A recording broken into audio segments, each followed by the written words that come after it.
In the module 2 of literary criticism paper, we have English literary criticism. So that is from 16th to the 19th century, and the first person here is Philip Sidney, that of his apology for poetry, of course, and that is his charges, his defense against and his reply to classical reply to Stephen Carson, who attacked literature of poetry. So that, and again his argumentative method, that is we are going to see here.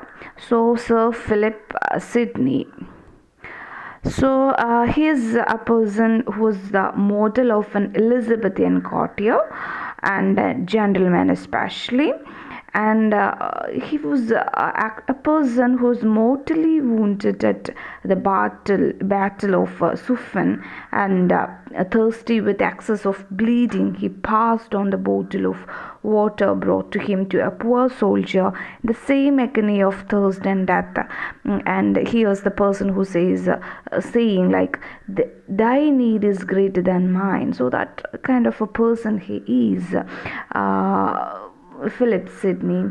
And when therefore Stephen Carson dedicated his work, which is the School of Abuse, to him, he merely contented himself with rebutting his arguments in his apology of poetry, without even so much as naming him anywhere in the book.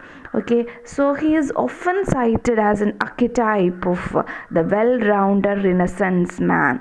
And his talents were multifold, encompassing not only poetry and cultivated learning, but also the virtues of statesmanship and military service. And as we have told earlier, he was born into an aristocratic family, was eventually knighted, and held government appointments, which included the governmentship of Flushing in the Netherlands. And he was involved in war waged by Queen Elizabeth I against Spain, and he was died from a wound at the age of 32.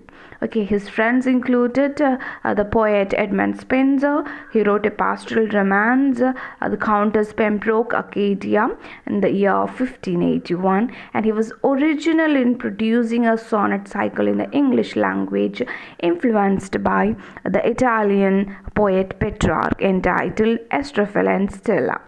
Okay, so that is his major works here. So he was one of the best of Elizabethan age's prominent figure, and he was famous in his days in England as a poet, courtier and soldier, and his famous work is something that we need to see here, that is Apology for Poetry. Apology for Poetry. So we have here a list of his major works: The Lady of May, 1578, 1582, Astrophel and Stella, 1590, Arcadia, and 1583, The Defense of Poesy, or we could call it as Apology for Poetry. That was the first significant piece of literary criticism in the English language, and we could call him as the father of English criticism. What? The father of English criticism. And we have here Sidney's Apology for Poetry, that is in the year 1580-81. So this particular work is in many ways we could call a seminal text of literary criticism. It is not only a defense but also one of the most acclaimed treatises on poetics of its time. Okay, while its ideas are not original, and it represents the first synthesis in the English language of the various strands and corners of Renaissance literary criticism. And he is a person who is drawing on Aristotle, Horace, and more recent writers such as Boccaccio and Julius Caesar's Caligula. So it raises issues such as the value and function of poetry, poetry and the nature of imitation, the concept of nature, which were to concern literary critics in numerous numerous languages until the late 18th century. So Sidney's writings of the apology as a defense of poetry was occasioned by an attack on poetry entitled The School of Abuse, published in the year 1579 by a Puritan minister whose name is Stephen Gosson. So as mentioned earlier, Sidney rejects Gosson's Protestant attack on courtly pleasure, effectively defending poetry as a virtuous activity for the aristocracy. Okay, so this is the best work that opened the age of literary criticism in England, and which was 1585 and published after his death in 1595. So it's said to be the first important critical text in English literary criticism. And it is something. Gosson is a person who attacked poetry, and Gosson had indicted poetry on 4 grounds. So we shall see that thing. So okay. So this is deal with 2 ideas. Poetry is divine origin. There is a social utility for poetry. So is an English defense against moralistic or philosophical attack on poetry and drama and music. So one of these attacks, Stephen Gosson's School of Abuse, was dedicated to Sidney. So towards the beginning of the apology, Sidney observes that poetry has fallen from its status as the highest estimation of learning, that to be the laughing stock of children. So he produced a wide range of arguments actually in defense of poor poetry based on chronology and authority of ancient tradition, the relation of poetry to nature, the function of poetry as imitation, the status of poetry among the various disciplines of learning, and the relationship of poetry to truth and morality. So what is Sidney's initial argument is that poetry was the first form in which knowledge was expressed. Okay, the first light giver, the first light giver to ignorance. The first he is mentioning lot many persons here, and fashion, weight. So Sidney concludes that neither philosopher nor historiographer could at the first have entered into the gates of popular judgment. So there is a prerequisite of knowledge in him, that is pleasure in learning and the poetry. So there is a lot many arguments he is making over there. So here we have a particular piece that Stephen Gosson who produced, that of a Puritan attack by his work, The School of Abuse by Stephen Gosson. Okay, here we have this. This particular piece he dedicated to Philip Sidney. So on that work he attacks actors, playwrights, poets, criticizes the social and moral disorder in fiction, labels fiction writing as potentially immoral actually, deems fiction as irresponsible and unrealistic, literature as an immoral, corrupting influence.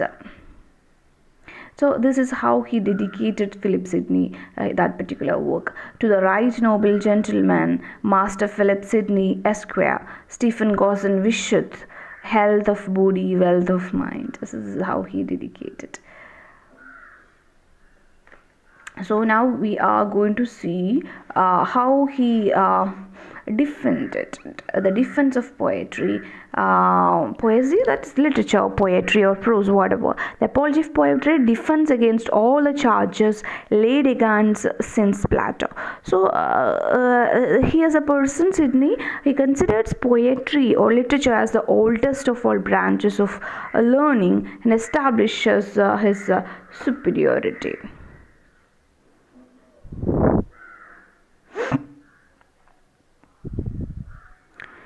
And Sidney's apology, it is not only a reply to Goshen, okay, so but much more. It is a spirited defense of poetry against all the charges that had been laid at its door since Plato. And Sidney's method is that of a logician. How? A logician, and he examines it in a whole and in parts. Okay, consider the points in favor and the points against, and then set forth his main thesis that far from being despised, it deserves the laurel crown. And so that it is the oldest of all branch of learning. He says there is a quote from him, whose milk by little enable them to feed afterwards to tougher knowledge. So poetry is something superior to philosophy by its charm, to history also by its universality, and to science by its moral end, to law by its encouragement of human rather than civic goodness. So this is how he says poetry is superior with all other literary or all other disciplines. Okay. So Sidney turns the four charges leveled against it by Goshen. So there is particular thing caught from Philip Sidney, which is the ingredients of health and long life: a great temperance, open air, easy labor, little care. So this is the four charges Stephen Goshen makes on poetry. So in this are the charges in which Philip Sidney answers to him. So he says poetry is the waste of time, and second, poetry is the mother of lies, and third, it does nurse of abuse, and fourth, Plato had rightly banished the poets from his ideal world. So all this we have been seen already. So this is the first one. So taking the first, that a man might better spend his time than in poetry. So that is what his first charge. He says that if it be, so this is rightly quote from Philip Sidney, if it be, as I affirm, that no learning is so good as that which teacheth and moveth to virtue, and that none can both teach and move thereto so much as poetry. So then is the conclusion manifest that ink and paper cannot be more profitable purpose employed. So we shall see that. So he says poetry has been the first light giver to ignorance. What? The first light giver to what? Ignorance. So poetry has been man's first source of inspiration, according to Philip Sidney. So poetry is the teacher of all sciences. Scientific books were written in rhyme. Poetry can be found among all civilizations. And he says the Roman word for the poet means a prophet, actually, and the Greek word is creator or maker. So the Greek and Roman philosophers, scientists, and historians were poets, including Plato, and they wrote their books in rhyme. So if it be as I affirm, so this is the quote we have directly quoted earlier. So poetry is superior to philosophy and history. This is how he says. So philosophy teaches virtue through abstract examples. History teaches virtue through real examples from facts and records. Poetry is the link between the ideal and the real. So the poet is the right popular philosopher. The poet uses the facts of history to make them more noble by adding his own imagination. Okay, so that is his what the first argument by Philip Sidney.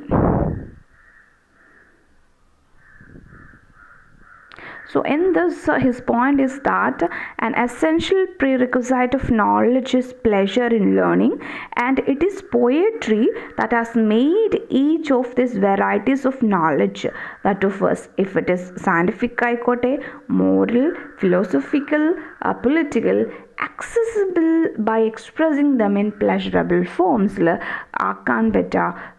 is what it is poetry. So the second argument might be called the argument from tradition.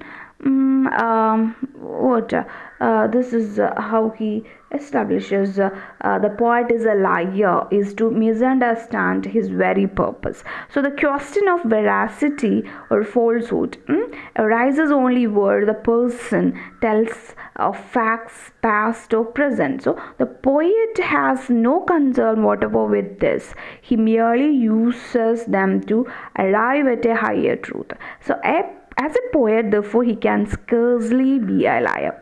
Howsoever much he may like to be one.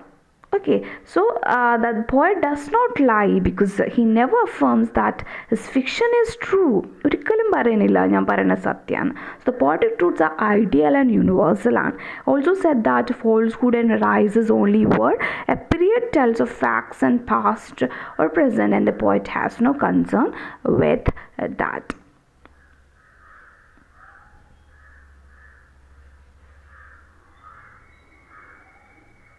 Okay.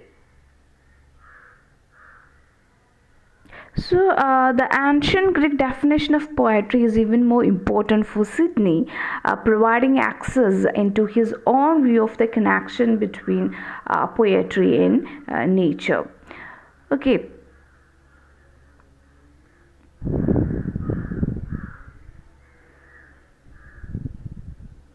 And we shall see his third point.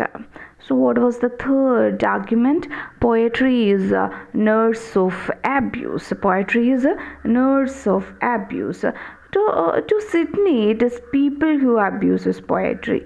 Okay, so abuses are more nursed by philosophy and history than by poetry, and his by describing battles, bloodshed, violence, etc. So and on the contrary, poetry helps to maintain morality and peace by avoiding such violence and bloodshed actually.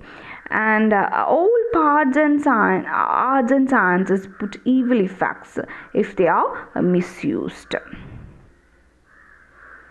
So that is what he says in the third charge. It abuses men's wit, training it to wanton sinfulness and lustful lovers, poetry, and it's particularly applied to the comedy and sometimes also to the lyric, elegy, epic, into all of which the love elements enters. So but granting that love of beauty is a beastly fault and one deserving hateful approach, so will it not be more correct to say that it is not poetry that abuses man's wit, but man's wit that abuses poetry? For there can be poetry without sinful love. The nature of a thing is determined not by its misuse but by its right use. So that is what he says. So in the fourth one, Plato had banished the poets from Republic is the charge. Okay, here the fourth charge that associates Plato's great name with the condemnation of poetry is without foundation. Also, for Plato found fault not with poetry, which he considers divinely inspired, but with the poets of his time who abused it to misinterpret the gods. Although even in this misinterpretation, they merely gave vent to popular beliefs. So as Plato banishing the abuse, not the thing, not banishing it, but giving due honor unto it shall be our patron, not our adversary. So this is how he says on that. Okay, so Sidney's view that it is Sidney's view that Plato wanted to banish the abuse of poetry, not the poets. So Plato never says that all poets should be banished. He called for banishing only those poets who are inferior kind of poetry of his age, and they misuse poetry.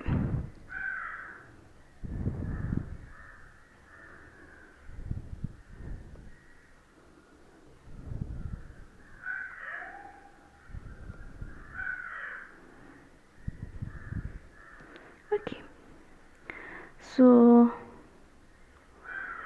so he says the poetry is a source of knowledge and civilization. For Sidney, goes and attacks on poetry, saying that it corrupts the people and it's a waste of time. That is the first charge. But Sidney says that no learning so good as that which teaches and moves to virtue, and that nothing can both teach and amuse so much as poetry does. Okay, that's the first charge. So poetry is not a waste of time according to him. So the second charge, mother of all lie. So he says a poet does not lie because he never affirms that his fiction is true and can never lie. So the poetic truths are ideal and universal. Therefore, poetry cannot be a mother of lies. So third one, Sidney rejects that poetry is a source of abuse. To him, it is people who abuses poetry, not poetry abuses people. So abuses are more nursed by philosophy and history than poetry. Okay. And fourth charge, Plato rejected poets. So Plato in his Republic wanted to banish the abuse of poetry, not the poets actually. Himself was not free from poeticality, so which we can find in his dialogues. So Sidney, he is a person. Art is the imitation of nature. What? Art is the imitation of nature. It is not a slavish imitation as Plato views. Rather, it is creative imitation, and nature is dull, incomplete, and ugly. And it is artists who turn dull nature into golden color. He employs his creative faculty, his imagination, style of presentation, that to decorate the raw material of nature. For Sidney, art is speaking picture having spatio-temporal dimension. Okay, for Aristotle, human action is more important, but for Sidney, nature is important, because Sidney brings up nature in his work, and he compares other disciplines like astronomy, music, geometry, arithmetic, philosophy, all these things he is brought on nature, because poetry is not closed within the narrow warrant of our gifts, he says. Okay, and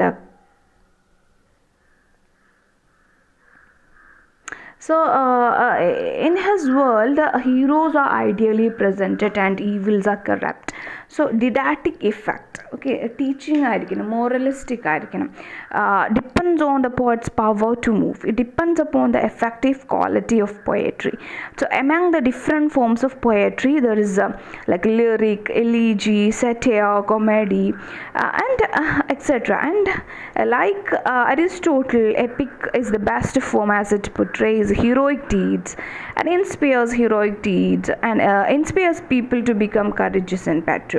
So in this particular way, Sidney defines all the charges against poetry and stand for the sake of universal and timeless quality of poetry. And that is something making us know why the poets are universal geniuses. So we can say his classicism. So there is in his work there is Sidney's respect for rules. So Sidney's apology is the first serious attempts to apply the English rules, classical rules to English poetry. And there he wanted poetry to be to England what is the ancient Greece and Rome. Okay, so he wanted to transform like that. And so he make use of lot many things to bring classicism into English criticism. So he advocated classical meters into poetry, and here he is a person of he professes to follow Aristotle. Okay, his conception of beauty is different from Aristotle again, and to Aristotle, poetry was an imitation of natural pleasure. We have seen this, an imitation of words. To Sidney, it is an imitation for a specific purpose. It imitates to teach and delight. Okay. that he is much close to Plato than Aristotle. So that is Plato had found fault with poetry for being an imitation of an imitation, for imitating the object of nature that themselves were the imitation of the ideal patterns. Okay, according to Sidney, a poet imitates not the brazen world of nature, and which is itself an imitation of its ideal pattern, but the golden world of the idea. So it is something that the poet has the idea. The idea is a reality. So that is something he has a kind of a connection with Plato rather than Aristotle. So in here, in this apology for poetry, has boldly faced the traditional objection against poetry. That is the first thing, and he has claimed poetry a high place in intellectual and social life, as a unique vindication of poetry. So he is defended poetry very unique. He has restored it something of its ancient prestige and meaning through this apology for poetry, and his defense of poetry, he brought enlightenment and assurance to his own generation. So here in this particular way, his manner of presentation, his freshness and vigor are characteristically fully unique. So his styles has dignity, simplicity. So that is concrete ideas he has presented his work. So and racy humor are there. It is an illuminating piece of literary criticism as well as a fine piece of creative literature, we could say.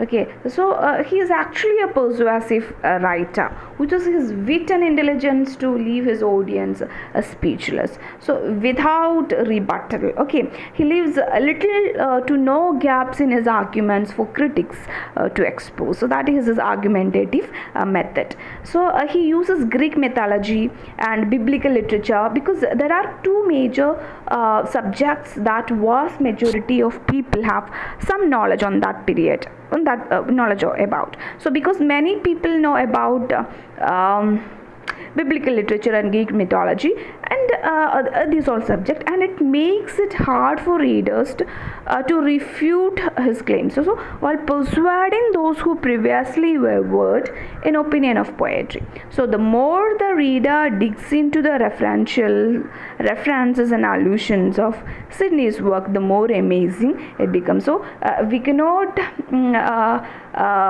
empty-handed and go and read Sidney's work, but there are lot many what we call like allusions and references is that is the period. So that is essential for that particular period. So he uses literary consciousness to give ethos to his argument, and he allude lot many ancient Roman Greek philosophers and major disciplines, Mother Nature also, Greek mythology and time-tested work. That is something that to show how poetry has been around longer than people criticizing it. So this defense of poetry and apology of poetry written in response to the harsh critique of the imaginative poetry by religious persons and authorities like Queen Elizabeth.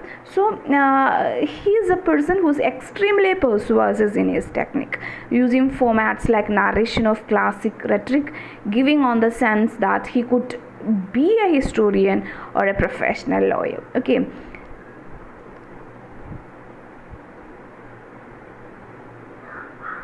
so this is all about what Philip Sidney and so this is all the way Sidney makes poetry what Plato wished to be, that of a vision of the idea itself rather than its copy. So and a force for the perfection of the soul. So the apology therefore is not only a reply to Gozan but also albeit unwittingly to Plato also.